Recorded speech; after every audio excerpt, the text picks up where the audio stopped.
وہ آج ایک بار پھر اپنے بڑے بھائی کے سامنے گستاخی کا مرتکب ہوا تھا۔ تبھی وہ جھکے سر کے ساتھ محشم کے سامنے جا کے بیٹھ گیا تھا۔ ابھی تھوڑی دیر پہلے تم نے جو کیا وہ سب کیا تھا؟ محشم نے اپنے سامنے بیٹھے اپنے خوبرو اور وجیز سے چھوٹے بھائی سے پوچھا، جو خاموشی سے سر اور نظر جھکائے بیٹھا تھا۔ میں نے جو فیصلہ کر لیا وہ بہت سوچ سمجھ کے کر لیا مہمش، مگر مجھے کل کا تمہارا رویہ پری کے ساتھ جو بتانے کو کافی ہے کہ تمہیں وہ کچھ خاص پسند نہیں ہے، اس لیے میں نے انشا کو تمہارے لیے چنا ہے۔ لیکن پھر بھی تمہیں اگر اس رشتے پر اعتراض ہے تو اپنی پسند مجھے بتا دو، میں تم پر جبراً اپنا کوئی بھی فیصلہ تھوپنا نہیں چاہتا۔ اب کی بار محشم نے نرمی بھرے لہجے میں بھائی کو سمجھایا تھا، بھائی پری کے ساتھ جو میں نے کل کیا میں اس پر شرمندہ ہوں، مگر یہ بھی سچ ہے کہ مجھے پری پسند ہے بھائی، پہلے دن سے وہ مجھے بہت پسند ہے۔ پری کو بھی میں پسند ہوں بھائی، بس آپ ایک بار اپنے فیصلے پر نظر ثانی کریں، اگر آپ کو ٹھیک لگتا ہے تو ٹھیک ہے، ورنہ جو آپ کی مرضی ہو وہ کریں، میں آف بھی نہیں کروں گا۔ مہمش اپنے اٹکتے جھجکتے اپنی بات محشم کے سامنے رکھ دی تھی۔ وہ شرارتی پری کے بنا نہیں رہ سکتا تھا اور بھائی اس کی زندگی کی طرح عزیز لڑکی کو اس کے چھوٹے بھائی کی بیوی بنانا چاہتے تھے۔ اگر پری تمہیں پسند کرتی ہیں تو انہوں نے اس رشتے پر اعتراض کیوں نہیں کیا؟ ان کے سامنے ہی ضیاء سر نے مجھ سے رشتے کی بات کی ہے اور میرے سامنے ہی ان کی مرضی بھی پوچھی گئی تھی۔ انہیں محسف کے ساتھ رشتے پہ کوئی اعتراض نہیں ہے مہمش، الٹا انہوں نے محسف کو تم پہ فوقیت دی ہے۔ محشم کے الفاظ نہیں دھماکہ تھے جنہوں نے مہمش کی سماعتوں کو سن کر دیا تھا۔ وہ ساکت و گنگ سا بیٹھا بڑے بھائی کی صورت دیکھنے لگا تھا۔ یہ کیا کہہ رہے ہیں آپ بھائی؟ پری نے محسف سے شادی کے لیے ہاں کی ہے؟ وہ حیرت کی زیادتی سے بول نہیں پا رہا تھا۔ ہاں، انہوں نے میرے سامنے کہا کہ اگر انہیں محسف تم سے زیادہ پسند ہے۔ محشم نے بھائی کے تیزی سے پھیکے پڑتے چہرے کو دیکھ کر کہا تھا۔ میں نہیں مان سکتا، مجھے یقین نہیں آ رہا بھائی، پری ایسا نہیں کر سکتی۔ مہمش بے یقینی سے بولا تھا۔ اوکے تم رکو، میں جزا کو بلاتا ہوں، وہ تمہارے سامنے پری سے بات کر لے گی۔ محشم نے جزا کو کال کر کے باہر آنے کے لیے کہا تھا، جو وہ مشکل ہی ان کے کہنے پر اپنا فون لے کر باہر آئی تھی۔ جزا پلیز، آپ لوگ مجھے غلط مت سمجھیں، میں نے آپ سے کہا نا کہ پری کی اس رشتے پر رضامندی دیکھ کر ہی میں نے ان کا رشتہ محسف سے جوڑا ہے۔ آپ کو اور مہمش کو اگر مجھ پر بھروسہ نہیں تو آپ کال کر لیں پری کو اور ان سے خود پوچھ لیں کہ انہیں محسف سے شادی پر کوئی اعتراض نہیں ہے۔ اگر انہیں کوئی آبجیکشن ہوگا تو میں خود اس رشتے کو ختم کر کے مہمش کے ساتھ ان کا رشتہ طے کر دوں گا۔ آپ مہمش کے سامنے ہی انہیں کال لگائیں تاکہ آپ دونوں کو تسلی ہو جائے۔ محشم نے منہ بنائی کھڑی جزا کو دیکھ کر کہا تھا، مجھ سے تو اس کی بات ہی نہ کرائیں تو بہتر ہے۔ میرا اس شیطان پری پر بہت دماغ خراب ہے محشم، اس نے اب مزید کوئی ڈرامہ لگایا نا تو میں ابھی انکل کے گھر جا کے اس کی مرمت کر دوں گی۔ آپ خود بات کریں اس سے، مجھے فی الحال اس سے بات نہیں کرنی۔ میں مہمش بھائی کے لیے کھانا گرم کر کے لاتی ہوں۔ جزا نے پری کا نمبر لگا کر خود فون محشم کے ہاتھ میں تھمایا تھا اور تن فن کرتی کچن میں چلی گئی تھی۔ محشم نے سخت خفگی سے کچن میں جاتی جزا کی پشت کو دیکھا تھا۔ اسے غصہ آیا تھا کہ کیسے 2 منٹ میں وہ سب اس کے بالکل خلاف ہو گئے تھے۔ بیوی کے باوجود اس نے ایک نظر اپنے سامنے بیٹھے مہمش کو دیکھا تھا، جو اس کے سامنے سر جھکائے ہوئے بیٹھا تھا، اور پھر پری کے نمبر پر کال کی تھی۔ محشم نے فون کا سپیکر آن کر دیا تھا۔ کچھ بیلز کے بعد کال پک کر لی گئی تھی۔ ہیلو جزا، کیسی ہو؟ میرے پاس تمہارے لیے ایک بہت بڑا سرپرائز ہے، پتہ ہے کیا؟ دوسری طرف سے پری کی چہکتی ہوئی آواز آئی تھی۔ پری، میں محشم بول رہا ہوں۔ محشم کی قدرے بھاری خوبصورت سی آواز سن کر پری بری طرح الرٹ ہوئی تھی۔ السلام علیکم بھائی، پری محتم سی بولی تھی۔ پری بیٹا، وہ میں کہہ رہا تھا کہ آپ فری ہیں کل؟ محسف اور جزا کل آئیں گے آپ کو شاپنگ پر لے کے جانے کے لیے، آپ محسف کے ساتھ اپنی پسند کی شاپنگ کر لیجیے گا۔ محشم نے بات بنانے کے لیے کہا تھا۔ جی بھائی، میں فری ہوں، آپ کا جب دل چاہے جزا کو بھیج دیں۔ پری نے فوراً رضامندی دے دی تھی۔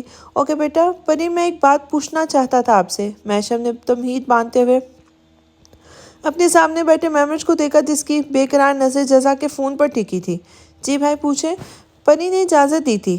آپ کو اپنے اور محسف کے اس رشتے پر کوئی اعتراض تو نہیں ہے نا؟ آپ خوش ہیں نا؟ کہ اس سر یا ضیاء الدین کے دباؤ میں آ کر تو آپ نے ہاں نہیں کی نا؟